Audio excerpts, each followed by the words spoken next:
I want to finally give my opinion on the Reform Party. Firstly, I want to start by saying I think Nigel Farage is wrong on immigration. I know exactly what he thinks. I've met the guy twice. I think he's very articulate. He's very smart. I just fundamentally disagree with his stance on immigration. And in this video, that's what I'm going to be talking about. However, spoiler alert, I am voting Reform. And at the end of the video, I'm going to tell you why. But first, let's talk about the things that I disagree with Nigel on. The first point I disagree on is that immigration should be cut drastically. I think that as a country, we need, love, want, and should celebrate immigration. This country was built off the back of immigrants. I believe in an open borders policy.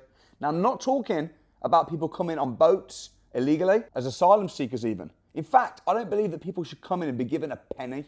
No one should come into Britain and be given handouts when they weren't even raised and born in Britain. We should put British people first. But if people want to come to work, if people want to come to add value, if people want to come and be united with us and help make the country better, then we should say, absolutely, come on in. A great example of this is Dubai. Dubai have open borders. Only 9% of people living in Dubai are Emiratis. The other 91% are residents, not citizens. They're guests, tourists here on work, and it's a very good system. The reason is because you don't get people coming in to take. People come in to build businesses, have a better life, and that's absolutely perfectly okay. So we do not need less immigrants. I actually think that it should be easier to come into this country. I think that at the moment, the salary, you have to be earning this and you have to be doing this type of, it's so difficult. Let people in, but just don't give free stuff. And then the bottom feeders won't want to come in. If you come in as an asylum seeker, there's nothing for you. Sorry. You can come if you want to work, and then the money that you make, you can live. That's it. Simple. Free market, free world. The second point I disagree with Nigel on is he said in a speech yesterday that he wants to remove people's indefinite leave to remain. What that means is people that have come into England and they've been given a right to stay forever, he wants to remove that. Now listen, should they have been given it in the first place? I don't know. Maybe they should, maybe they shouldn't. But in my opinion, to say to somebody, for the government, whether the government should have said it in the first place or not, but for the government to say, you can stay forever. Now, they have children, they settle, they buy a house, they extend the house, and then to be told, actually, I know you're building a business, I know you've got family, but yeah, we're taking that off of you. I think that's completely unfair, and I think it's going to cause so much unsettlement to so many people in Britain that have got the indefinite right to remain, and I think that's wrong, and I think it's unethical. So that's the second point I strongly disagree with Nigel on. The third thing I think Nigel's wrong on is salary requirements, saying if you come in, you have to be earning £40,000 a year or more, otherwise you can't come. Let people, if people want to come in and make 15 grand, as long as it's again like Dubai, in Dubai, you can set up a brand new company, employ yourself and move to Dubai and get a visa through your company. You don't have to be earning a certain amount. You don't have to have so much money in the bank. If you come and you haven't got much money, there's just no benefits. If you can't make it, go home. That's it. So let people come. Let them come. I personally don't think I necessarily even believe in the minimum wage. I think it's just like, come.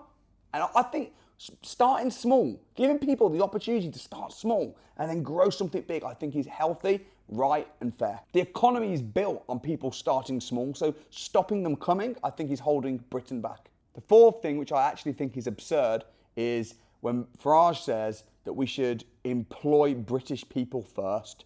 The government, companies, British people first. Listen, I'm all for putting Britain first. Absolutely, yes. However, my opinion, do you know who should be employed? Whoever's best for the job. This whole nonsense around you have to have a black person in your company. You have to have women, you have to have this, you have to, like, that is just distorting the market. You should hire in your company whoever the hell is going to be best for the job. Whether they're Polish, whether they're black, white, whether they're from Iran, whether they're from the UK, you hire who's best for the job. To me, that's common sense. And the fifth thing is, it seems that Nigel is a little vague on some things when it comes to immigration, but I think he's generally against immigration. He thinks we should really cut back on it. He's skeptical of multiculturalism. That's where I disagree. I love multiculturalism. I think people should be free to travel where they want, live where they want, build businesses with no interruptions from the government. However, I think that if you go into a country and that's not your home country, you are a guest. You should follow the rules of that country. You should not try and argue and get upset or offended by the own country's flag. If you commit a crime, you should be deported back to your home country. We do not want criminals. We do not want bottom feeders in England. So that is where I differ with Nigel. However, I'd be very happy to have a debate with him. Maybe he'd win. Maybe he'd change my mind. But what I do want to say about reform and about Nigel, I've met Nigel twice now. I believe he's a good man. He's articulate. He's a strong leader. And I think he's all about building businesses. And I genuinely believe that he has what it takes to help make Britain a much better country. I think that the Reform Manifesto is incredible. All of the things around business, entrepreneurship, Christian values, I think is fantastic. Disagree with some of the things on not illegal immigration, but on migration as a whole. We don't see it the same. But I'd love to know your thoughts in the comments. Let me know and I will read every single comment. Also, I'm about to upload another video explaining why I am endorsing the Reform Party as a whole and why I am proud to now say, as from today, that I vote Reform. And I think you should at very least go and read their manifesto for yourself.